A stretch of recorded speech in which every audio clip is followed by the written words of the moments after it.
Hi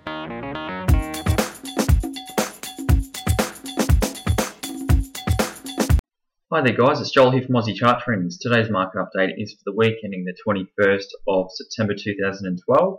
Today we're going to be taking a look at the smp500 in detail, and we're going to take a look also at the asx200 in detail.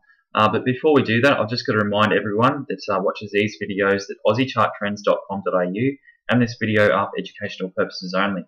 Nothing stated at the site or in this video is intended to be used as any form of investment advice. I'm not a licensed professional. You need to make your own decisions regarding your investments. I'm just here to help anyone searching for a practical direction in today's markets. Okay, firstly looking at the S&P 500, we can see here on the daily chart, going back now for some time, that we have had a head and shoulders topping formation with our left shoulder, our head, and our right shoulder pattern. Now, after breaking down, what we do there is we measure the depth of the head, and where the market has broken down, you can see that the market met the minimum expected target out of this head and shoulders topping formation.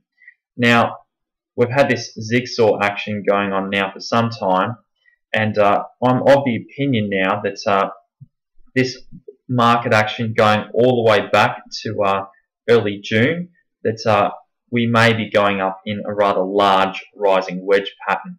Now, guys, if we just zoom in on this area, let's talk about what has been going on in the current week of the S&P 500, and it will give us an opportunity to sort of get a feel for what's really going on. Also, the only other thing that I will ask is that if you are watching these videos for the first time, and you do find these videos of benefit, if you could subscribe, I'd really appreciate it. Guys, looking here at the hourly chart going back now to around the 30th of May, we can see that this market has been going up in what appears to be a rising wedge pattern.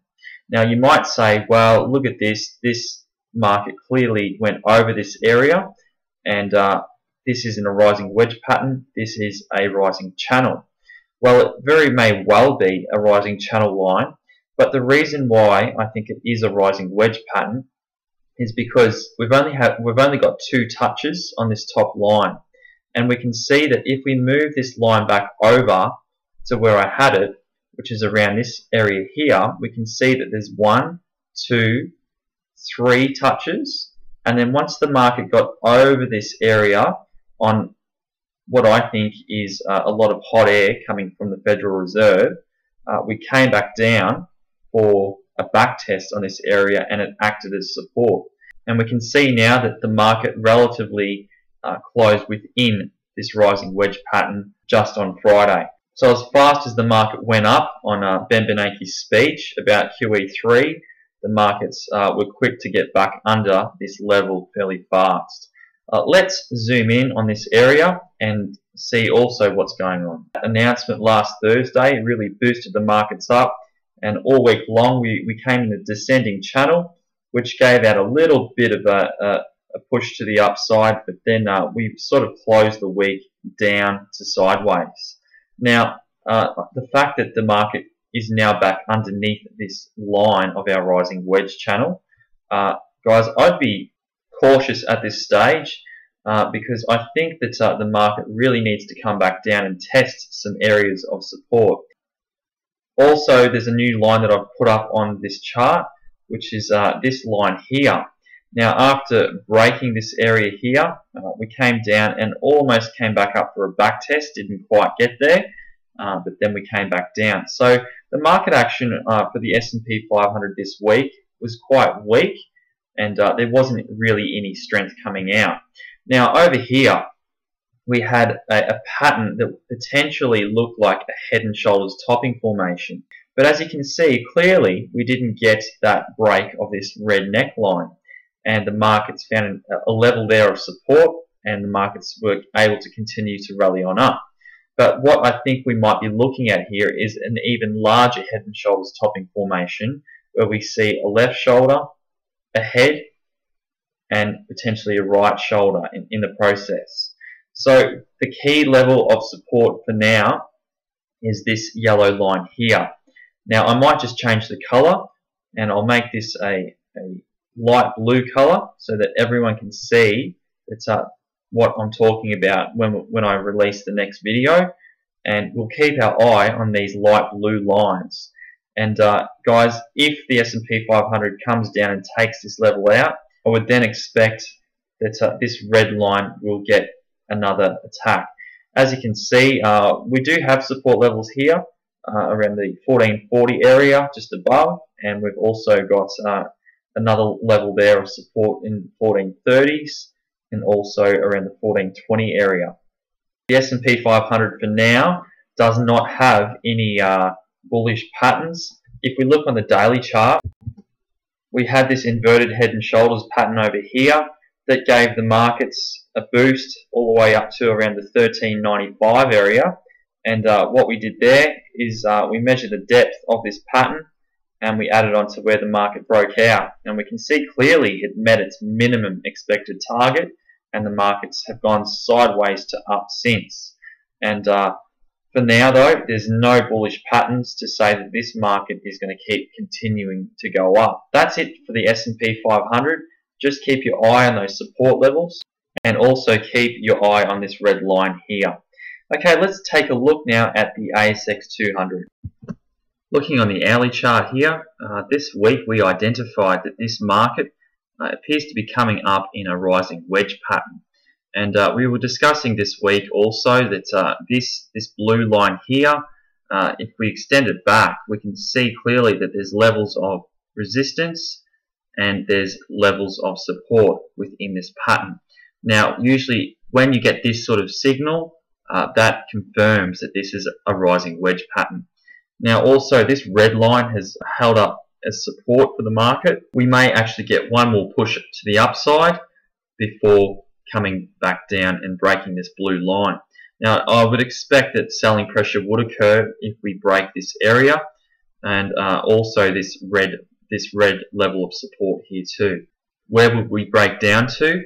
Well, I'd say our first area would be down to this yellow line, and this yellow line really needs to hold up. If we take a look on an extended chart, what we could be really looking at here is a double top formation with our first peak over here and our second peak over here.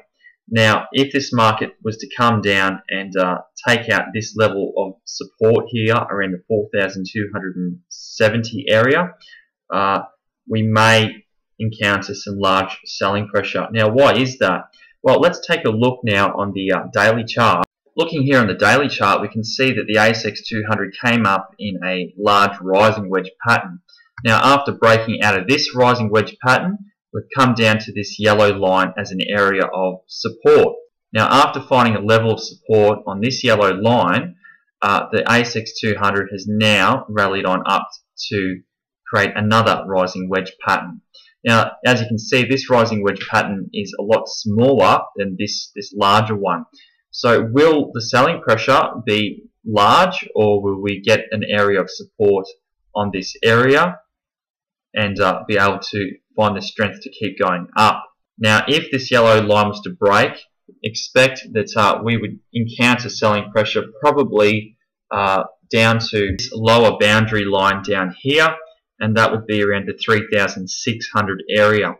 And guys, it wouldn't surprise me if that's what the markets did. But with the announcement of QE3, we also have to keep in the bullish perspective that we may be looking at a large inverted head and shoulders pattern. Now, guys, this red line would act as a neckline, and you can see here this would be our left shoulder, our head, our right shoulder with our handle, and we've had our breakout with a beautiful back test, but now we're rising up in this rising wedge pattern. So the question remains, can this level of 4,260, 4,270 area hold up? And if it does hold up, well, we could be looking at a target if we measure the depth of this pattern and we add this on to where the market broke out, which would be just around here. We would have a long-term target of around the 5,250 area. The only thing that I really do question at the moment is that the S&P 500 has no bullish patterns there at all, and I think that that market is well and truly overextended. As you can see, it's not really going up and the markets aren't really going down. There's a lot of sideways action, and I'd be looking out for some bearish patterns in that market. So just keep that on your radar and be safe, because this yellow line here, if I extend the chart out to a 6-year chart, I've drawn this yellow line over the peak of 2007 and then the April period of 2011 and extended it out, and we're just over that area now, but with a rising bearish wedge pattern. Whether we come back down and test these lower levels, I would say that if we did, that would be an amazing buying opportunity. That's the update for today, guys. I'll be back from Monday through to Thursday next week. Don't forget to subscribe to the YouTube channel and also pop past the website at asx200.com.au. You might find a nice read there and you might be able to learn something also. Thanks for watching, and I'll see you guys next week.